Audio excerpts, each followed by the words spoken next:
नमस्कार दोस्तों, मैं अंकुर उपाध्याय स्वागत करता हूं आप सभी का आपके अपने YouTube channel share market analysis में। यहां आप सभी के साथ बात करने वाला हूं वेदांता के स्टॉक के बारे में। वेदांता का शेयर वन साइडेड काफी बड़ी रैली देता हुआ दिखाया आपको। लगभग 27 मार्च को स्टॉक का भाव था 270 रुपए का और आज की डेट में 360 रुपए पे खड़ा है। With in 10 to 20 trading days में अगर आप देखें तो 33% की रैली बनी है शेयर में और इस रैली को बखूबी कैप्चर किया है हम सभी ने। इस स्टॉक को लेकर मैं आप सभी के साथ काफी निचले स्तर से बुलिश हूं और जब डर का माहौल था तब आप सभी के साथ शेयर किया था कि इस शेयर को अभी बेचना नहीं खरीदना है। उस समय एनालिस्ट से लेकर ब्रोकरेज हाउसेस तक इस शेयर के पीछे पड़ गए थे, डाउनग्रेड कर रहे थे। और कमाल की बात देखिए, आज वही ब्रोकरेज हाउसेस इस स्टॉक को अपग्रेड कर रहे हैं, टारगेट रिवाइज कर रहे हैं और टारगेट प्राइस ऊपर के दे रहे हैं। अब ऐसे में आम निवेशक के लिए एक बड़ी सीख कि कभी भी किसी भी शेयर को किसी के कहने से, सुनने से, देखने से ना कभी खरीदना है ना कभी बेचना है, क्योंकि सबसे बड़ा कौन है स्टॉक मार्केट में? जो रजिस्टर्ड ब्रोकरेज हाउसेस हैं, जिनका काम ही ये है कि स्टॉक पे रिसर्च करो, फिर रिपोर्ट निकालो, एक टारगेट दो, बाय सेल या जो भी है। अगर 250 रुपए के वेदांता पे ब्रोकरेज हाउस 220 रुपए का टारगेट दे रही है और आज 360 रुपए के वेदांता पे 390 रुपए का ब्रोकरेज हाउस टारगेट दे रही है, तो ऐसे में आम व्यक्ति नीचे बेचेगा, ऊपर खरीदेगा, फिर तो कुछ बचा ही नहीं। जिसने भी 250 रुपए पे ब्रोकरेज हाउस को सुनकर बेचा तो उसने क्या कुछ खो दिया आप देख लो। और आज ब्रोकरेज हाउस खुद ही पलट गया है, खुद बुलिश हो गया है। तो यहाँ पे पहले तो मैं आप सभी के साथ एक रिपोर्ट पढ़ना चाहूंगा जो रिसेंटली ब्रोकरेज हाउस की तरफ से आते हुए दिख रही है वेदांता के ऊपर, जो कि बुलिश होते हुए दिख रहे हैं, जिनका नाम है CLSA। हालांकि रेटिंग एजेंसीज ने उस समय डाउनग्रेड करा था, S&P ग्लोबल, फिच और मूडीज ने, और ये भी जो है ना, ये भी डाउनग्रेड तो नहीं बट टारगेट प्राइस इनकी तरफ से कट हुए थे। अब क्या कह रहे हैं समझते हैं। कल ये रेटिंग एजेंसी की तरफ से इस पे अपग्रेड आया, जिसके बाद वेदांता के शेयर में 7-8% की तेजी देखी है।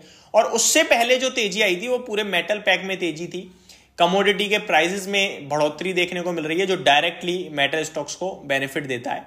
और वेदांता तो वैसे ही मल्टी कमोडिटी स्टॉक है, उसके लिए तो इस समय क्रूड ऑयल भी ऊपर है, पावर की भी डिमांड अच्छी खासी है, गैस के प्राइसेस भी ऊपर हैं, उसके लिए तो आयरन से लेकर सिल्वर तक सब कुछ ऊपर है, तो वहां तो चौतरफा तेजी है, कोई दिक्कत ही नहीं है।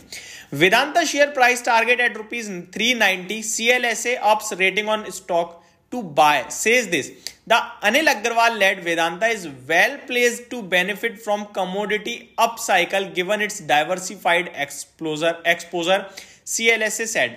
Efforts to increase capacity and profitability across segments augur well, it said. ये कह रहे हैं कि कमोडिटी के जो बढ़ते प्राइसेस की साइकिल है वो काफी बेनिफिट करेगा, और ये तो डाइवर्सिफाइड एक्सपोजर रखते हैं तो काफी बढ़िया है। तो फिर पहले कहाँ गए थे? पहले भी तो डाइवर्सिफाइड एक्सपोजर था, पहले भी तो अनिल अग्रवाल जी ही लीड करते थे इस कंपनी को, बस पहले इसका समय खराब था तो सबने डाउनग्रेड करा।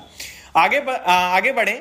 Foreign brokerage CLSA has upgraded Vedanta share to buy from underperform. ये उस समय अंडर परफॉर्म की रेटिंग दे रहे थे कि ये तो बेकार है, कुछ करेगा ही नहीं, अंडर परफॉर्म। और टारगेट जो इनका था ना वो 260 रुपए का था।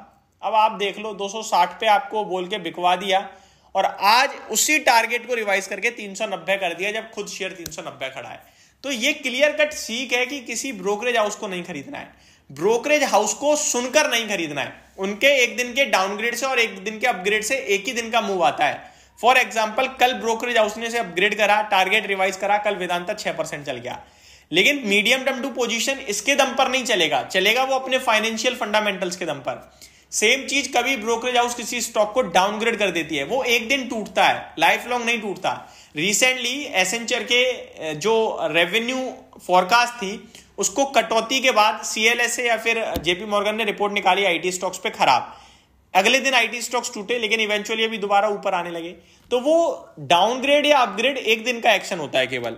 आगे मैं पढ़ूंगा। Fresh target suggest a 15% potential upside over Vedanta's Tuesday's closing prices of 338। तो 338 रुपए का भाव था जब इन्होंने रिपोर्ट निकाली, अगले दिन 6% बढ़ गया और अभी स्टॉक का भाव 360 रुपए हो चुका है। अब यहां से क्या यहाँ से कुछ नहीं भैया, वन साइडेड बड़ी रैली आ गई है, अब वेट करना ज़्यादा बेटर रहेगा फ्रेश एंट्री के मुकाबले। और अगर फ्रेश एंट्री ले रहे हो तो ट्रेडिंग पर्पज से लेना, एक प्रॉपर स्टॉप लॉस लगाना, और स्टॉप लॉस मिनिमम 5% का होना चाहिए, क्योंकि छोटा मोटा रखोगे तो वॉलेटिलिटी में हिट हो जाएगा। 5% का मिनिमम आप स्टॉप लॉस लेते हैं तो स्टॉक को कैरी कर सकते हैं। बाकी ट्रेडिंग पर्पज से अगर आप प्योर स्टॉप लॉस ढूंढ रहे हैं टेक्निकल टर्म्स में, तो 330 से पहले कोई स्टॉप लॉस बनता ही नहीं है, क्योंकि कल स्टॉक जिस हिसाब से गैप अप ओपन होने के बाद भागा है तो कोई बीच में लेवल निकला ही नहीं है। स्टॉक को आप 330 रुपए के करीब डिप मारता है तो बाय ऑन डिप्स की स्ट्रेटेजी बना सकते हैं। क्वालिटी स्टॉक है, दमदार स्टॉक है। और अनिल अग्रवाल जी खराब समय में खुद आए थे इंटरव्यू देने टीवी पे, जब उन्होंने क्लियरली कहा था कि ना हमने पहले कभी डिफॉल्ट किया है ना आगे करेंगे, हमारे ऊपर जो ये डेट है उसको हम इजीली चुकाएंगे, कोई दिक्कत वाली बात नहीं है। और उसके बाद उन्होंने डीमर्जर अनाउंस करा, एक पूरे एसेट के बेचने की बात करी, आई थिंक स्टील प्लांट था वो, पैसा वहां से देंगे। और अभी सब कुछ शॉर्टेड है, ब्रोकरेज हाउसेस भी बुलिश होने लगे हैं, स्टॉक का प्राइस भी चल रहा है, मेटल्स की अपसाइकिल चल रही है, साथ ही साथ चाइना की तरफ से भी कभी भी स्टिमुलस की अनाउंसमेंट आ सकती है।